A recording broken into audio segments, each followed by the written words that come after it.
100 లారీలు పర్మిషన్తో పోతున్నటువంటి లారీలు ఏవైతే ఉంటాయో వాటిలో మధ్య మధ్యన 5 లారీలు 10 లారీలు దొంగ లారీలు వితౌట్ పర్మిషన్ పంపించుకుంటారు. అది కాంట్రాక్టర్ గాని రిస్క్. ఆ రిస్క్లో పాత్ర పోషించాల్సింది ఎవరు? రెవెన్యూ వాళ్ళు, మన పోలీస్ వాళ్ళు పట్టుకున్నారు అనుకో, పోలీస్ వాళ్ళతో మైనింగ్ వాళ్ళు మైనింగ్ వాళ్ళు బిజినెస్. దీంట్లో ఎమ్మెల్యేకు సంబంధించిన పాత్ర ఉండదు. ఎందుకంటే పర్మిషన్ నేను ఇయ్యా, ఇప్పుడు నా దగ్గర జరగదు. నేను చెప్పేదే పర్మిషన్ నా దగ్గర జరగదు, గవర్నమెంట్ పర్మిషన్. పర్మిషన్ సంబంధించినటువంటి లోపాలు ఏదైనా ఉంటే అక్కడ ఉన్నటువంటి డిపార్ట్మెంట్లు కేసులు పెడితే జరుగుతుంది. ఎందుకు ఇంత స్పష్టంగా చెప్తున్నా అంటే 10 సంవత్సరాల్లో 10 లక్షలు తీసుకున్నట్టుగా కనుక అంటే నేను దేనికైనా సిద్ధమని చాలా ఇంటర్వ్యూలో చెప్పినా మన క్రాంతికి చెప్తున్నా. దాంతోపాటు కంటిన్యూ కూడా చెప్తున్నా.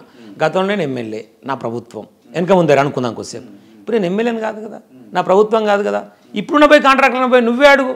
మీ ఇదే కేఆర్టీవీతో క్రాంతి పోయి నువ్వు గతంలో ఎమ్మెల్యే గాదర్ కిషోర్కి ఏమైనా ఇచ్చినవని అడుగు. ఇచ్చిన వాళ్ళు ఇచ్చినా అని చెప్తారు.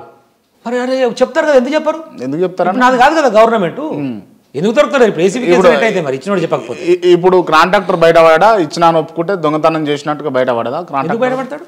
బయట పడుతుంది కదా, నువ్వు కూడా దొంగ రాబోయే అని అంటారు కదా. నువ్వు తీస్తావు కదా బయటకు ఉంటే దొంగ అయితే, నువ్వు తీయాలి కదా అంటా. నేను అదే నన్ను ఎట్లయితే ప్రశ్నిస్తున్నావో అదే ప్రశ్న అక్కడ జరుగుతున్నటువంటి దోపిడీ ఏందో, అక్కడ జరుగుతున్న అక్రమం ఏందో వాడిని దొరకబట్టి నువ్వు గతంలో ఎమ్మెల్యే 10 సంవత్సరాలు అంటున్నాను, రోజు 10 నెలలు అంటలేను. 10 సంవత్సరాల కాలంలో ఎమ్మెల్యే నేను 10 సంవత్సరాల కాలంలో 10 లక్షల రూపాయలు ఇచ్చినట్టుగా చూపించండి, నేను దేనికైనా సిద్ధం. ఓపెన్ ఆఫర్ ఇస్తున్నాను. రైట్, ఓకే అన్న. అధికారంలో ఉన్నప్పుడు గాదర్ కిషోర్ ఎంత చెప్తే అంత సూర్యాపేట జిల్లాలో పోలీస్ డిపార్ట్మెంట్ మొత్తం కూడా చేస్తాను. నేను ఏదైనా సరే న్యాయం కోసం చెప్పినప్పుడు 100% వాస్తవం. ట్రాన్స్ఫర్లు చేయాలన్నా కిషోరే, ట్రాన్స్ఫర్లు ఆపాలన్నా కిషోరే. ట్రాన్స్ఫర్లు మనకేం సంబంధం ఉంటుంది? క్రాంతి ఎక్కడైనా ఒక దగ్గర ఒక లైక్ మైండెడ్ పీపుల్ మనకు ఎక్కడో దగ్గర సహకరించిన వాళ్ళు, వాళ్ళకి ఏదైనా సమస్య వచ్చినప్పుడు ఒక ప్రజాప్రతినిధి ఉన్నప్పుడు మన దగ్గరకు వస్తారు.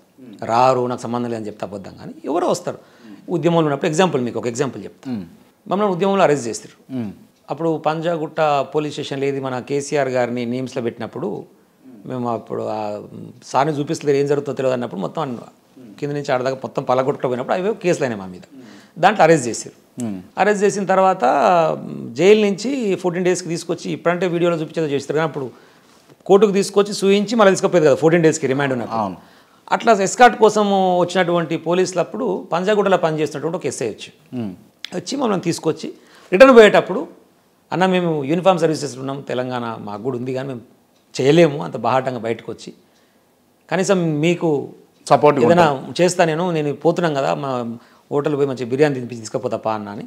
ఆ నుంచి జైలుకి పోయే లోపు ఓ హోటల్ దగ్గర ఆపి కొంచెం మాకు బిర్యానీ తినిపించి ఆయన తృప్తి, నేను కూడా ఏదో సపోర్ట్ చేసిన ఉద్యమానికన్నా ఫీలింగ్లో తీసుకొచ్చి మనం డ్రాప్ చేసిండు. సరే, తదంతర కాలంలో నేను మళ్ళీ ఎమ్మెల్యే అయిన తర్వాత ఆయన ట్రాన్స్ఫర్ మీద ఎందుకు నల్గొండకు ట్రాన్స్ఫర్ అయ్యి వచ్చిండు. ఉమ్మడి జిల్లాగా ఉందా అప్పుడు, ఇంకా జిల్లా వచ్చినప్పుడు వచ్చి కలిసి ఇట్లా నన్ను గుర్తుపెట్టరా ఎమ్మెల్యే గారు, ఇటప్పుడు మీరు ఇట్లా వచ్చినప్పుడు చేసినట్టు బాగుందా అని మాట్లాడి ఇట్లా ఇక్కడికే వచ్చిన సార్ ఏదైనా ఉంటే సార్ మంచిది, నాకు ఏదైనా అవకాశం ఉంటే ఎస్పీ గారికి చెప్తా, పోయి కలవండి, ఏదైనా ఉంటే మంచి పోస్టింగ్ ఇస్తాను చెప్తాం, తప్పేముంది దాంట్లో అంటున్నా. అక్కడ ఎక్కడో ఉండదు, అటాచ్మెంట్ ఉంటుంది కాబట్టి, బాండింగ్ ఉంటుంది కాబట్టి. డబ్బులు తీసుకుంటారా అట్లా చేసినప్పుడు? గాదర్ కిషోర్ గారు జీవితంలో తీసుకోవడం మీరు మర్చిపోయి. నిజమా? క్యారెక్టర్తో నిజమా? నిజం, 100% నిజమా. గాదర్ కిషోర్ గారి నోట్లకి నిజాలే వస్తాయి, నువ్వు మర్చిపోయి. ఓన్లీ నిజాలు మాత్రమే వస్తాయి, అబద్ధాలు మాట్లాడు. అస్సలు సత్యహరిచంద్రుడా గాదర్ కిషోర్? సత్యహరిచంద్రుడు ముచ్చట నాకు సంబంధం లేదు, నేను మాత్రం నిజాలు మాట్లాడతా. నేనేమంటున్నంటే ₹1 సింగిల్ ఎనిపి ట్రాన్స్ఫర్స్లలో మీరు ఎక్కడ గిట్ట జరిగిందనేటువంటి చూపిస్తే నేను దేనికైనా సిద్ధం. గాదర్ కిషోర్ వెంబడి రౌడీలు గూండాలు ఉంటారా ఉండరా? ఉండరు. గాదర్ కిషోర్ వెంబడి ప్రజలు ఉంటారు, ఉద్యమకారులు ఉంటారు, నాయకుడిని నా ఫాలోవర్స్ ఉంటారు, బీఆర్ఎస్ పార్టీకి సంబంధించినటువంటి నాయకుడిని, బీఆర్ఎస్ పార్టీ కార్యకర్తలు ఉంటారు, కేసీఆర్ అభిమానులు ఉంటారు, నేను కేసీఆర్ గారికి శిష్యుణ్ణి, బట్ అందరూ ఫాలో అవుతూనే ఉంటారు కదా, అందరం కలిసి పని చేస్తుంటాం. రైట్. కానీ కాంగ్రెస్ పార్టీ నాయకుల మీద మీరు దాడులు చేపించారు గతంలో. తప్పదు, తప్పు. వాస్తవానికి దాడులు నోటీస్కి వచ్చిందా? నేను చెప్తా, క్రాంతి గారు నేను చెప్తా, చెప్పండి. దాడులు చేయించుడు కాదు, నేనే దాడులు చేస్తాను కదా, ఇంకొంత చేయించుడు ఎక్కడిది? ఉద్యమకారునిగా నేనే చేసిన రాళ్ళు, నేనే తనలానా, నేనే కొట్లాడినా. నేను నిజంగా కొట్లాడ పెట్టుకోవాల్సుకుంటే నాకంటే పెద్ద కొట్లాడుతూ ఎవరు లేడు. నేను పోయిన రోజు చెప్పిన ఉద్యమకారునిగా ఇక్కడ ఫ్యాక్షన్ కొట్లాట్లు ఎక్కువ అని చెప్తున్నారు తుంగతుర్తిలో. ఉద్యమకారునిగా నాకంటే పెద్ద ఉద్యమం చేసినోడు, కొట్లాడినోడు, 172 కేసులు ఆ రోజు నా మీద, నాకంటే పెద్ద పీకెటోడు ఎవడేం లేడీడా. కానీ చదువుకున్నటువంటి వ్యక్తిగా ఫ్యాక్షన్ వద్దు. ఏ ఊరికి పోయినా తుంగతుర్తిలా ఊరికి అటు చివర కానీ ఇటు చివర కానీ మొత్తం స్తూపాలు కనపడుతున్నాయి. ఇది వద్దు మన కల్చరు, ఈ రక్తపు టేర్లు వద్దు, నీళ్ళు ఎట్ట తెచ్చుకుందాం, డెవలప్మెంట్ తెచ్చుకుందాం అనుకుందాం అని చెప్పి దానికి కట్టుబడి 10 సంవత్సరాలు నేను డెవలప్మెంట్ మీద మాత్రమే కాన్సన్ట్రేట్ చేసిన. ఒక్కటంటే ఒక కక్ష సాధింపు చర్య లేదు. ఒక్కరి మీద కూడా మీరు కాంగ్రెస్ పార్టీని కూడా ఇంటర్వ్యూ చేయాలి. కాంగ్రెస్ పార్టీ వాళ్ళకు సంబంధించిన వాళ్ళ మీద ఒక చిన్న అక్రమ కేసు కూడా కాదు. నేనే ఇంకా మా వాళ్ళని రిక్వెస్ట్ చేసేది పోలీసులని, ఒకసారి కేసు అయితే కనుక ఆ కేసు నడిచిన రోజు ఇద్దరి మధ్యన పంచాయతీ రప్చర్ ఉంటుంది, ఏమైనా అవకాశం ఉంటే కూర్చోబెట్టి మాట్లాడి పంపించండి. ఎందుకు కేసు అన్న ఇంత ఫేక్ చెప్తున్నారన్నా మీరు? వాస్తవం చెప్తున్నా నేను వాస్తవమే చెప్తున్నా. నీకు ఫేక్ అనిపిస్తే నేను చేయగలిగి. Right okay